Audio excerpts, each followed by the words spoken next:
Okay, good morning to all of you. So we will proceed as per the course I have already told you in the previous lecture. And before that, you must have two tools in your hand, right? Like operators and linearly independent vector. You must know about these two vectors, and then we can proceed smoothly without any trouble. Okay, so let's get started with operators first.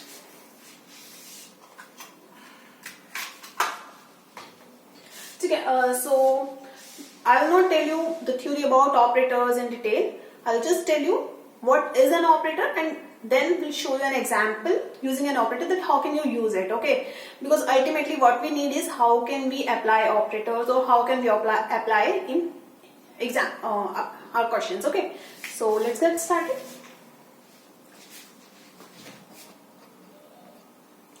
So, operator basically क्या होता है? It's a kind of instruction given to our function. ठीक है, मतलब क्या है, जैसे कि हम लोगों के पास मैथ्स में क्या क्या ऑपरेशंस होते हैं, प्लस माइनस मल्टीप्लाई डिवाइड, जो हम बचपन से यूज करते आ रहे हैं, राइट? हम बहुत पहले से यूज करते आ रहे हैं ना, plus minus multiply and division.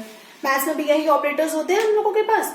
इनमें हम क्या करते हैं, जब हमें दो नंबर्स गिवन होते हैं और इनके बीच में इनमें से कोई भी ऑपरेटर होता है तो हम वो ऑपरेट करते हैं। जैसे कि दो नंबर गिवन है, 2 + 2 and 2, यहाँ हमें पुट करना है अपना ऑपरेटर। ठीक है, एज्यूम करो हमने ये साइन, ये ऑपरेटर पुट करा है। हमें क्या पता है कि ये ऑपरेटर एडिशन का ऑपरेटर है। What we will do, we will just add these two. Remove करा, ये कर दिया, हमें पता है यहाँ सब्ट्रैक्शन हो रहा है। जैसे ये ऑपरेटर लगा, हमने इनका प्रोडक्ट ले दिया। तो बेसिकली ऑपरेटर हमें क्या कर रहा है, इंस्ट्रक्शन दे रहा है ना कि you have to do this with your numbers. तो क्वांटम मैकेनिक्स में हम नंबर्स की जगह फंक्शन से डील करते हैं। ठीक है, तो इसमें क्या होगा, हमारे पास कुछ ऑपरेटर्स होंगे जो हमें इंस्ट्रक्ट करेंगे कि हमें गिवन फंक्शन के साथ कैसे डील करना है। ठीक है, तो ऑपरेटर सिर्फ इतना है, इतना ही समझिए। और वो कई तरह के होते हैं। ठीक है, लीनियर ऑपरेटर होता है, पैरिटी ऑपरेटर होता है, बहुत सारे होते हैं ना। तो ठीक है, एग्जाम्पल लेके चलते हैं सबसे सिंपलर ऑपरेटर से, तो हमने बहुत पहले ही कर लिया था, differential operator.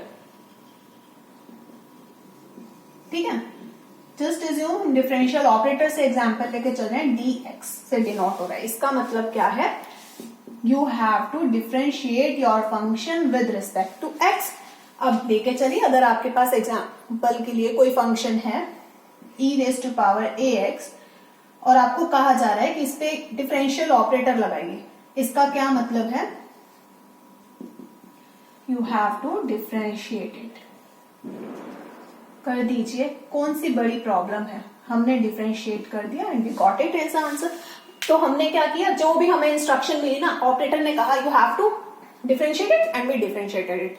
So there are numberless operators. ठीक है, energy, momentum, parity, projection, and we will deal with all of them one by one. Okay, so for now we will just show you an example कि आप how to use an operator in the question. Okay, so just take it, a5 is equal to n a0 phi। ठीक है, ये आपको question given है, कोई भी एक ऑपरेटर है a, इसको पढ़ना कैसे है वो देखिए।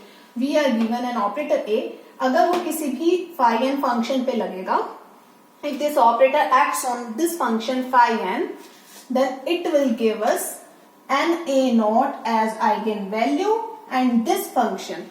ठीक है, how to read this statement, that our operator a is acting on this function giving us n a0 as eigenvalue and phi n as the eigenstate. Okay, it is not necessary कि यहाँ अगर phi n लग रहा है तो यहाँ हमेशा phi n होगा। It depends on question. हो सकता है वो हमें क्वेश्चन में यहाँ n+1 दे दे, n+2 दे दे, और whatever. Okay, so it completely depends on the question. So from now, for now simpler example लेके चल रहे हैं। Now what we have to do, we have to construct a matrix, और वो हमें बताएगा कि किस ऑर्डर का। सो इस क्वेश्चन के लिए we will take for n is equal to 1, 2 and 3। Clear here? Now, one more thing you are given in question, phi I, phi j is equal to del ij.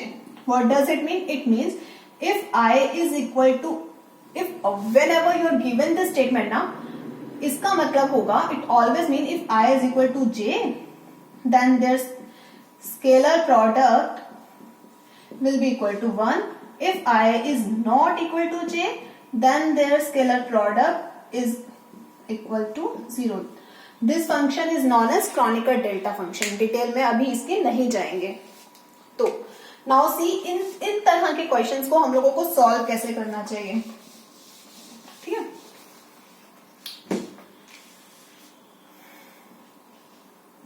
A51 अभी हमने यहां क्या लिया है, n क्या लिया है 1. तो इसका मतलब क्या है कि ऑपरेटर A लग रहा है कैट 51 पे, कैट वाली साइड लग रहा है रिमेंबर. और अगर ऑपरेटर A51 पे लगेगा ना तो ये चीज हमें क्या देगी 1A051, राइट. 1 n को रिप्लेस किया 1 से A0.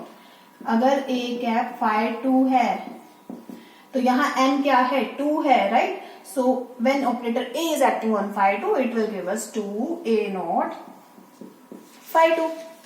ठीक है, so इतना समझ आया कि हमारा A ऑपरेटर इस क्वेश्चन के हिसाब से कैट पे लग रहा है. हम चाहे इसे ब्रा में कर सकते हैं, फिर वही कॉम्प्लेक्स कॉन्जुगेट लेना ये सब जरूरत नहीं है.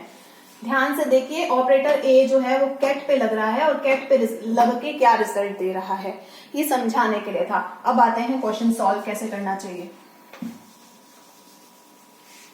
हमें मैट्रिक्स कंस्ट्रक्ट करना होगा, वही अल्टीमेटली हमारा सॉल्यूशन है ना, क्योंकि हमें क्या कहा गया है कि इस ऑपरेटर A को हम लोगों को phi1, phi2 और phi3 के बेसिस में लिखना है. क्वेश्चन क्या है, write down operator A in the basis of phi1, phi2 and phi3. जब कहा जाए इसके बेसिस में लिखना मतलब इनके मैट्रिक्स बना दो. ठीक है, बहुत इजी है. अब मैट्रिक्स बनाना है तो 3x3 के मैट्रिक्स में क्या क्या होता है, A11, A12, A13, A21, A31, right. हम लोगों को अच्छे से पता है, इसलिए मैं थोड़ा सा स्पीडली कर रही हूं. Is it clear? नाउ सबसे पहले कौन सा एलिमेंट निकालेंगे, A11. A11 हमने कैलकुलेट करना है. A11 के लिए हम क्या करेंगे, अब रिमेंबर ये क्या रिप्रेजेंट करता है, जैसे कि A11 हमने उठाया, आगे वाला रिप्रेजेंट करता है रो को, पीछे वाला नंबर कौन सा कॉलम नंबर है. ठीक है, इट विल रिप्रेजेंट कौन सा रो नंबर है, इट विल रिप्रेजेंट कौन सा कॉलम नंबर है. तो A11 यानी कि रो वाला फैक्टर 1 है, n 1 है, और कॉलम वाला भी n 1 है. रो लिखने के लिए हमेशा हम ब्रा वेक्टर्स का यूज करते हैं, तो ये phi1 हो जाएगा A कैप phi2.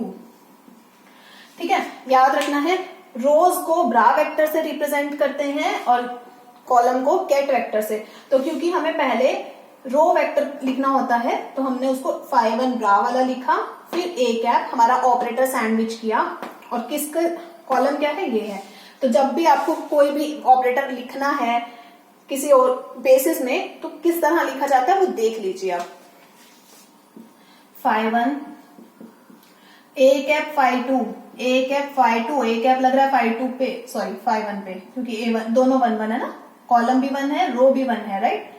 तो लगा दीजिए, अगर A कैप phi1 होता तो n क्या है 1, A0 phi1 है ना, यहां आ गया 1 A0 phi1. अब 1 A0 क्या है, स्केलर नंबर है, बाहर आ सकता है. Now remember I told you ना कि ये क्या है, क्रॉनिकर डेल्टा फंक्शन है. phi I phi j is equal to del I j, right. तो phi1 I इक्वल्स टू 1 क्या हो जाएगा 1. तो A11 हमारा क्या आ गया 1 A0. नाउ A12 देखेंगे, A12 में अब ध्यान से देखो, रोथ का n तो 1 है पर कॉलम का n क्या है, कॉलम नंबर क्या है 2. phi1 रो की तरफ से, ऑपरेटर कॉलम की तरफ से phi2.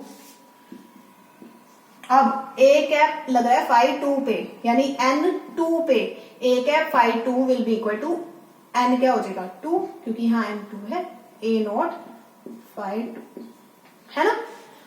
जस्ट पुट इट, यहाँ तो phi 1 ऐसे ही रहेगा, 2a not phi 2, 2a not again scalar number है, बाहर आ जाएगा phi 1 phi 2। अब i is not equal to j, row का नंबर कॉलम का नंबर सेम नहीं है, क्योंकि तो i not equal to j आया यहाँ हमारे पास, तो ये क्या हो जाएगा 0, तो a12 हमारे पास क्या आया 0। तो सिमिलरली सारे एलिमेंट्स आप लोग निकालिए एंड डू टेल मी, अगर आपको अच्छा लगा समझ आया तो tell me, and next video में we will do linearly independent vectors.